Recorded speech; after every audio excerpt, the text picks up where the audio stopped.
ผู้เฒ่าท่านหนึ่งเล่าให้ผมกับไอ้ชาฟังว่าที่หมู่บ้านเก่าของท่านจะอยู่ติดกับบึงน้ำใหญ่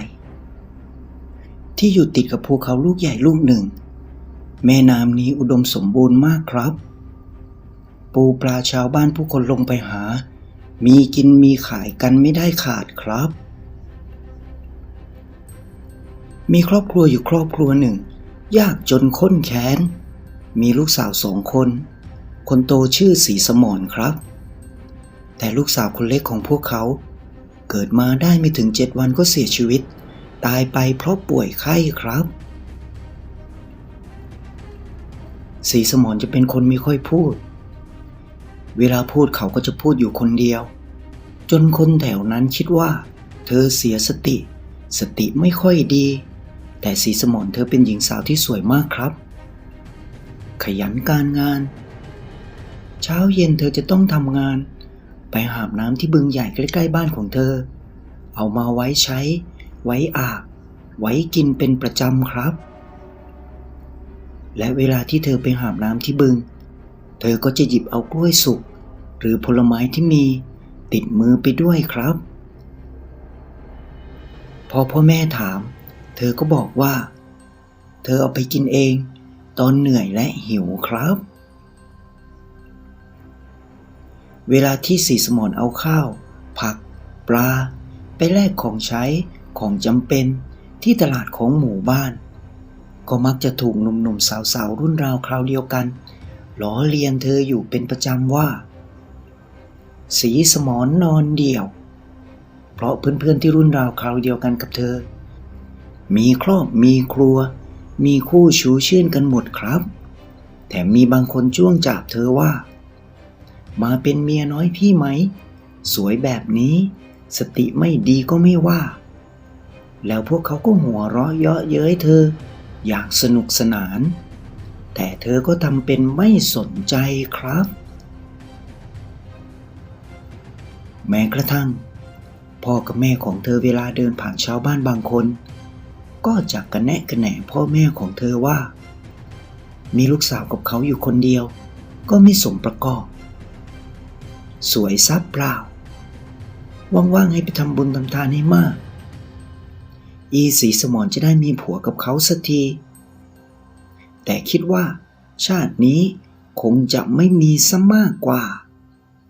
แล้วก็พากันหัวเราะเยาะอยู่ก็บ่อยครับด้วยความจนเสื้อผ้าที่ใส่ก็เก่าคร่ำคร่าไม่มีหน้ามีตาเหมือนคนอื่นเขาจึงต้องทนและไม่สนใจครับอยู่มาปีหนึ่งได้เกิดฝนตกหนักพายุลมพัดแรงตกกระหน่ำอยู่เป็นอาทิตย์ฝนก็ไม่หยุดตกจนน้ำเริ่มขึ้นทั่วหมู่บ้านและในเช้าวันหนึ่งชาวบ้านก็แตกตื่นพากันขนข้าวของเพื่อที่จะหนีขึ้นไปบนภูเขาเพราะน้ำป่าเริ่มหลากมาครอบครัวของศรีสมรก็เก็บข้าวของเพื่อจะหนีน้ำตามชาวบ้านไปชาวบ้านพากันเดินกันเป็นกลุ่มตามหลังกันไปมุ่งหน้าสู่ภูเขาลูกใหญ่ข้างหน้าครับ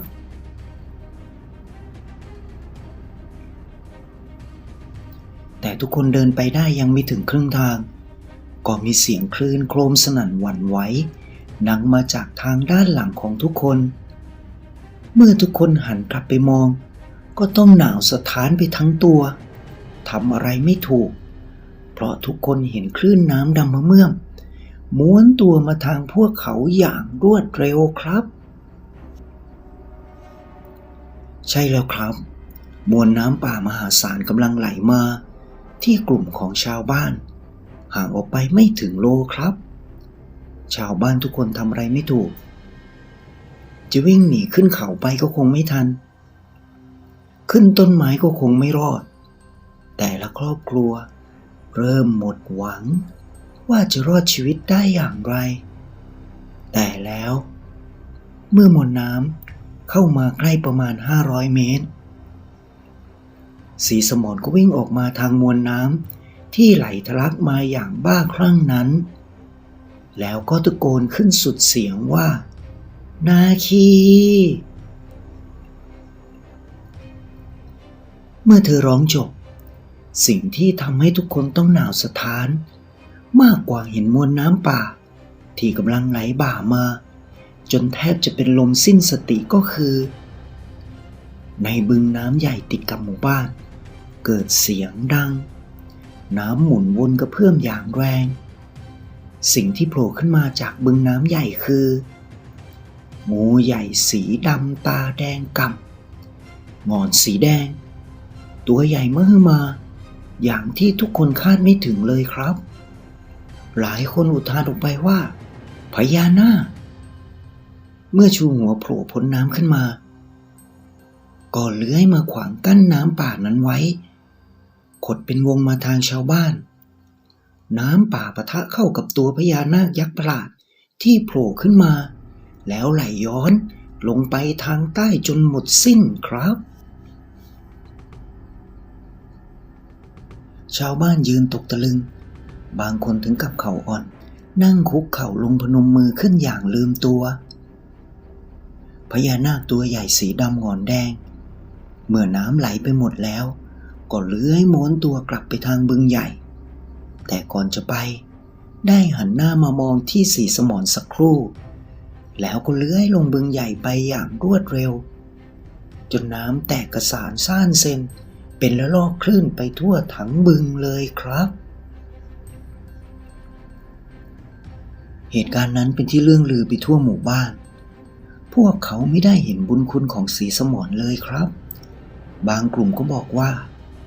อีสีสมรเรียกงูผีงูยักษ์ออกมาได้มันต้องเป็นพวกเดียวกันเป็นพวกผีปีศาจมิน่ามันถึงนั่งพูดคุยอยู่คนเดียวบ่อยๆแต่ก็มีบางกลุ่มเป็นส่วนน้อยบอกว่าถ้าไม่มีอีสีสมรพวกเราตายหมดแล้วนะต่างถกเถียงกันตามความคิดของตนในคนหมู่มากครับหลังจากนั้นเมื่อสีสมรพ่อและแม่เอาข้าวสารผักและปลาไปแลกข้าวแลกของชาวบ้านก็จะหลีกหนีไม่กล้าเข้าใกล้เพราะหวาดกลัวสีสมรและแสดงอาการรังเกียจออกมาอย่างเห็นได้ชัดครับทำให้ครอบครัวของเธอซึ่งยากจนอยู่แล้วลำบากยิ่งขึ้นไปอีกสีสมรพ่อและแม่ก็อดทนอยู่ในหมู่บ้านอย่างลำบากเพราะไม่รู้ว่าจะไปที่ไหนได้สีสมรพ่อและแม่ทั้งสามจะลงไปทำบุญที่วัดทุกวันแม้ว่าบางทีมีแต่ข้าวเปล่าลงไปทำบุญผักลวกน้ำพริกปลานึ่งบ้างเป็นบางครั้งคนในหมู่บ้านก็จะมองมาอย่างเหยียดหยามและบอกว่าเอาข้าวเปล่ามาทำบุญจะได้อะไรจนหลวงตาบอกทุกคนว่าอย่าดูถูกบุญข้าวเปล่านะโยมชาวบ้านเหล่านั้นจึงหยุดพูดเพราะละอายหลวงตาครับอยู่มาปีหนึ่งได้มีหนุ่มน้อยหน้าตาหล่อเหลาร่างกายกำยำล่ำสันซัดเซพเนจรเข้ามาในหมู่บ้านสภาพของชายหนุ่มพเนจรคนนี้ตอนโซซัดโซเซเข้ามาที่หมู่บ้านคือหิวโซตัวดำมอมแมมสกปรกเสื้อผ้าเก่าขาดเข้าไปขอข้าวบ้านของคนในหมู่บ้านเพื่อประทังชีวิตแต่ไปที่บ้านไหนก็โดนไล่โดนตะเพิดแล้วบอกว่าไอ้บ้าไอ้วานิพกออกไปไกลๆจากบ้านของพวกเขาเพราะพวกเขาไม่ต้อนรับครับจนมาถึงบ้านของสีสมรเมื่อชายหนุ่มคนนี้โซซัดโซเซเข้าไปเขาล้มลงสีสมรมองเห็นก็ตกใจเรียกพ่อแม่ให้ออกมาดูครับเมื่อพ่อแม่ออกมาเห็นผู้เป็นพ่อก็รีบลงไปพยุงเขาให้ลุกขึ้นมาเอาน้ำเอาท่าให้ดื่มกินแล้วตะโกนบอกสีสมรไปว่าให้ไปหาข้าวกับน้ำพริกที่ยังพอมีอยู่มาให้เขากินพ่อของสีสมรบอกว่าเขาคงเป็นลมเพราะความหิว ศรีสมรรีบไปหาข้าวกับน้ำพริกที่มีมาให้แล้วเธอก็รีบเดินไปที่สวนหลังบ้านเก็บผักที่ใช้กินกับน้ำพริกได้มาล้างใส่จานไปให้เพื่อจะได้จิ้มกับน้ำพริกกินได้ครับเมื่อกินอิ่มแล้วเจ้าหนุ่มน้อยก็ยกมือขึ้นไหว้พ่อแม่ของศรีสมรและหันไปทางศรีสมรบอกขอบอกขอบใจเป็นอันมากเพราะถ้าไม่ได้ข้าวได้น้ำมื้อนี้เขาคงตายแน่ๆครับเขาไม่ได้กินอะไรมาหลายวันแล้วเมื่อสอบถามกันจึงรู้ว่าเขาชื่อไตรมาจากต่างเมืองซัดเซพเนจรมาได้กินข้าวจากผู้ใจดีบ้างอดบ้างจนมาถึงที่นี่ครับหลังจากวันนั้นเจ้าหนุ่มน้อยพเนจรก็พักอยู่ที่บ้านของศรีสมรโดยเขาจะนอนอยู่แคร่ใต้ถุนบ้านและช่วยทำงานทุกอย่างขยันขันแข็งเอาการเอางานจนชาวบ้านเริ่มนินทาว่าบ้านนี้ได้หนุ่มวานิพกพเนจรเป็นเขยแน่นอนแล้วก็พากันหัวเราะเย้ยหยันกันสารพัดครับไตรและศรีสมรช่วยกันทำงานอย่างแข็งขันทั้งสองถูกชะตากันเป็นอย่างมากครับและในที่สุดก็กลายเป็นความรักครับแต่ไตรก็ให้เกียรติศรีสมรไม่เคยล่วงเกินใดๆเธอเลย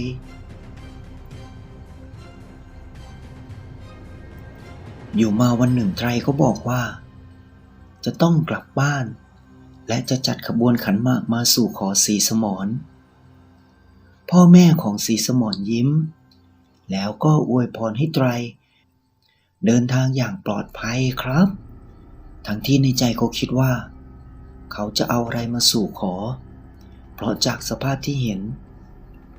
เขาเป็นแค่คนพเนจรเท่านั้นแต่ก็ไม่ได้ว่าอะไรครับมีแต่ยิ้มให้และอวยพรด้วยความเป็นห่วงเท่านั้นเมื่อไตรจากไปชาวบ้านก็ยิ่งมีเรื่องเม้ามอยเพิ่มขึ้นบอกว่าขนาดวานิพกพเนจรแบบเจ้าหนุ่มนั่นยังไม่เอาศรีสมรทำเมียเลยน่าสงสารแล้วก็พากันหัวเราะเยาะอย่างสนุกสนานครับศรีสมรพ่อและแม่ก็อยู่ด้วยความอดทนแต่ทุกเช้าพวกเขาก็จะพากันไปทำบุญที่วัดทุกวันไม่ได้ขาดและในทุกๆวันศรีสมรจะต้องเตรียมขนมหรือผลไม้ไว้วันละห่อถ้าวันไหนไม่มีเธอจะเอาข้าวต้มมาต้มผสมน้ำอ้อยเคี่ยวจนข้นแล้วห่อใส่ใบตองให้ได้ห่อหนึ่งทุกวันเพราะตอนเย็นที่เธอไปตักน้ำเธอก็จะถือติดมือไปด้วยทุกครั้งพ่อแม่ก็จะประหลาดใจนะครับแต่ก็เห็นเป็นเรื่องปกติไปเพราะคิดว่า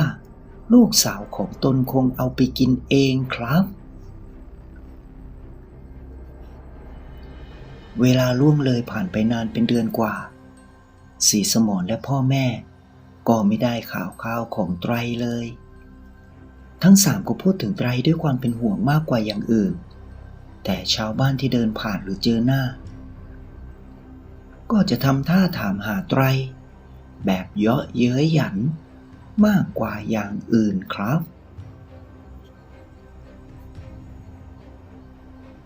ผ่านมาในหน้าหนาวปีนั้นได้มีขบวนช้างม้าวัวควายเกวียนบรรทุกของเข้ามาที่หมู่บ้านเป็นขบวนใหญ่เลยครับช้างนำหน้าตัวโตใหญ่3 ตัวเกวียนที่ตามหลังช้างมาเป็น10 เล่มที่ขนบรรทุกของมาเต็มอัตราเลยครับมีผู้คนชายหญิงที่นั่งมากับเกวียนบ้างลงไปเดินข้างๆบ้างอยู่ข้างหน้าของขบวนบ้างทุกคนล้วนแต่งตัวสวยงามด้วยผ้าแพรหลากสีครับขบวนนี้เลยผ่านหมู่บ้านออกมาทางท้ายหมู่บ้านชาวบ้านทั้งหลายที่อยากรู้อยากเห็น ก็เดินตามกันมาดูเป็นพรวนเลยครับแล้วขบวนอันยิ่งใหญ่อลังการนั้นก็มาหยุดอยู่ที่หน้าบ้านของศรีสมรสร้างความประหลาดใจให้กับชาวบ้านเป็นอันมากเพราะเมื่อขบวนหยุดผู้คนชายหญิงที่ตามมาก็ขนข้าวของลงไปยังบ้านของศรีสมรครับศรีสมรพ่อและแม่ก็รีบออกมาดูแล้วก็ตกใจเพราะอยู่ๆมีคนขนข้าวของมามากมายลงมากองอยู่หน้าบ้านพ่อของศรีสมรรีบพูดออกไปว่าท่านทั้งหลายเอาของนี้มาทำไมพวกเราไม่มีเงินที่จะซื้อหรอกนะแต่ยังไม่ได้พูดอะไรต่อก็มีชายหนุ่มรูปงามแต่งตัวด้วยชุดขาวรัดกุมทะมัดทะแมงเดินเข้ามาหาแล้วก็ยกมือพนมไหว้พ่อกับแม่ของศรีสมรและหันไปยิ้มให้ศรีสมรที่ยังยืนตกตะลึงอยู่ครับเมื่อศรีสมรพ่อกับแม่เห็นก็พูดขึ้นมาพร้อมกันว่าไตรชายหนุ่มพยักหน้าแล้วก็กล่าวขึ้นมาว่าฉันเองจ้ะแล้วเขาก็หันไปพูดกับศรีสมรว่าไปเปลี่ยนเสื้อผ้าให้สวยงามก่อนเถอะแล้วค่อยมาคุยกันพ่อและแม่ของศรีสมรรวมทั้งตัวศรีสมรเองก็ยังไม่หายงงเลยครับทำอะไรไม่ถูกศรีสมรพูดขึ้นว่าชุดนี้สวยที่สุดที่ฉันมีแล้วจ้าเธอตอบไปด้วยความซื่อไตรหันหน้าไปทางกลุ่มคนที่มาด้วยและให้สองสาวพาศรีสมรเข้าไปในบ้านเพื่อเปลี่ยนเสื้อผ้าครับ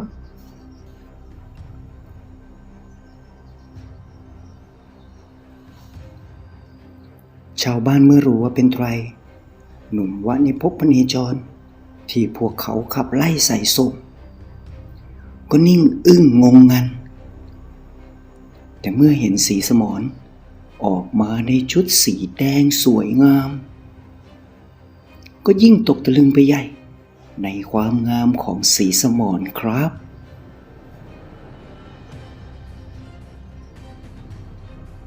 ฉันมาสู่ขอศรีสมรเพื่อเป็นภรรยาของฉันข้าวของวัวควายช้างม้าเหล่านี้คือสินสอดจ้ะแล้วพิธีผูกข้อต่อแขนแบบง่ายๆก็เริ่มขึ้นเมื่อเสร็จพิธีไตรก็บอกว่าพรุ่งนี้จะพาเอาพ่อแม่และศรีสมรไปอยู่บ้านเมืองของเขาไม่ได้อยู่ที่นี่ครับพ่อแม่ของศรีสมรยังมึนงงอยู่เพราะมันยังเป็นเหมือนภาพฝันแต่ศรีสมรเมื่อได้ยินก็มีสีหน้าสลดลงไปเล็กน้อย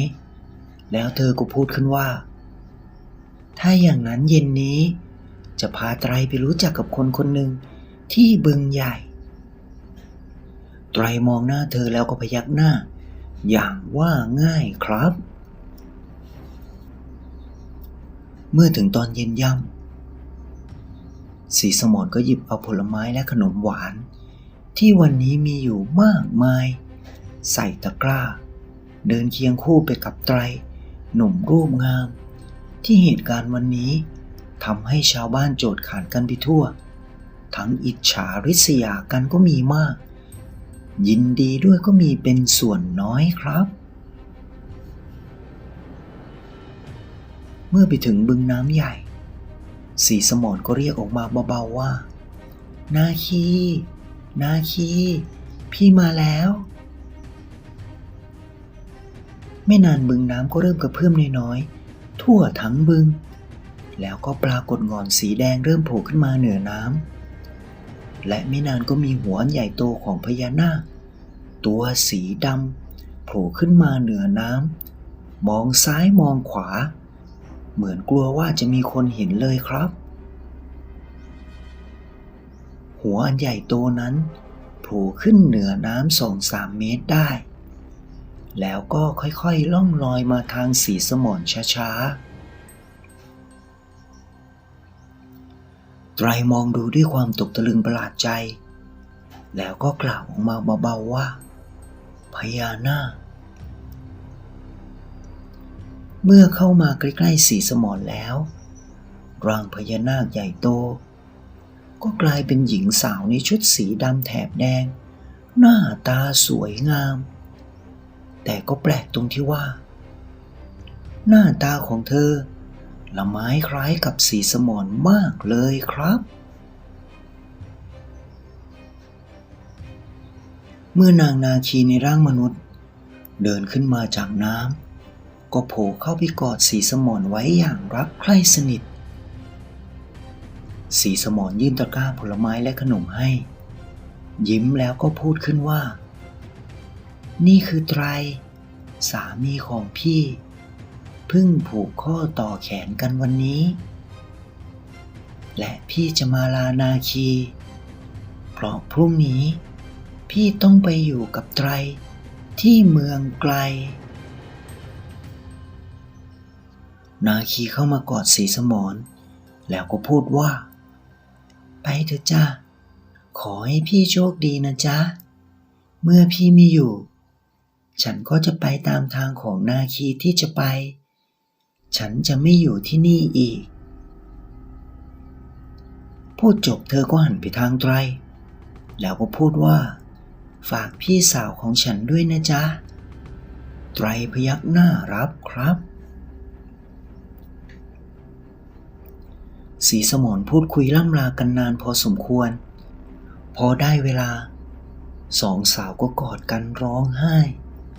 ล่ำลากันจริงๆเพราะไม่รู้ว่าชาตินี้จะได้เจอกันอีกหรือเปล่าเมื่อได้เวลาที่จะต้องไปนาคีก็เดินลงบึงใหญ่และกลายร่างเป็นนาคีหงอนแดงตัวดำขาแดงก่ำเลื้อยลงน้ำไปครับก่อนจะมุดหายไปในน้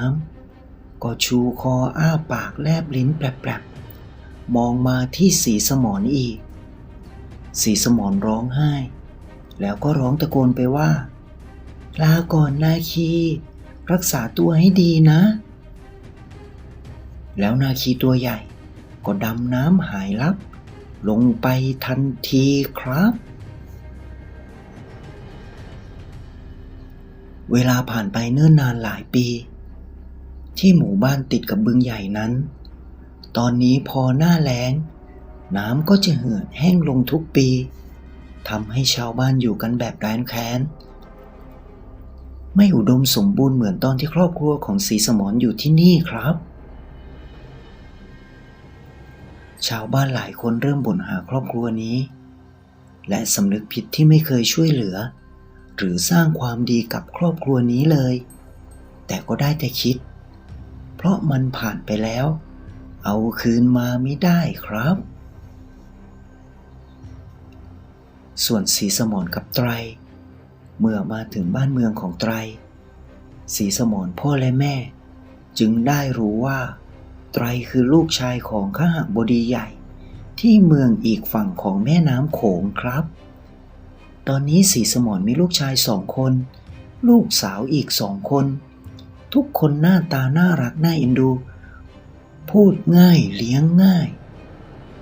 ครอบครัวอยู่กันอย่างมีความสุขครับวันหนึ่งศรีสมรไตรและลูกๆได้พากันไปเล่นน้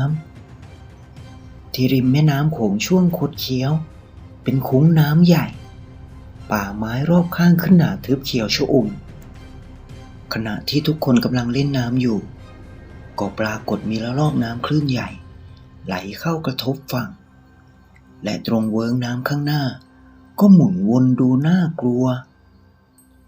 ลูกๆทั้ง4 คนของพวกเขาพากันวิ่งขึ้นไปหาพ่อแม่บนฝั่งมองไปที่น้ำวนขนาดใหญ่นั้นไม่นานก็มีสีแดงของหงอนอะไรสักอย่างค่อยๆโผล่ขึ้นมาจากน้ำวนนั้นและหัวขนาดใหญ่ก็โผล่ขึ้นพ้นน้ำมองซ้ายมองขวาสูงจากน้ำประมาณ 2-3 เมตรลูกสาวลูกชายทั้ง4 กอดพ่อแม่ไว้แน่นตัวสั่นสะท้านแต่ศรีสมรตะโกนออกไปด้วยความดีใจว่านาคี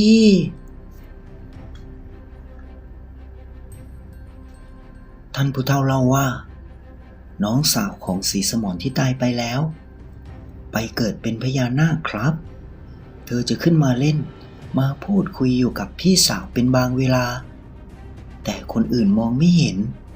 จึงคิดว่าศรีสมรเสียสติพูดคนเดียวทำอะไรเพี้ยนไปครับพอเย็นศรีสมรเธอจะเอาขนมและผลไม้ไปฝากน้องสาวของเธอที่ริมบึงบริเวณที่รับหูรับตาคนเพราะกลัวคนอื่นจะรู้จะเห็นสิ่งที่เธอทำครับเมื่อผู้เฒ่าเล่าจบไอชาก็พูดขึ้นว่ากูอยากมีน้องเป็นพญานาคบ้างต้องทำไงวะแล้วมันก็มองมาที่ผมสายหน้ามองไปที่ท่านผู้เฒ่าพูดขอบคุณท่านที่เล่าเรื่องดีๆให้ผมฟังและทำให้พวกผมมีความรู้สึกเป็นสุขแบบนี้ครับ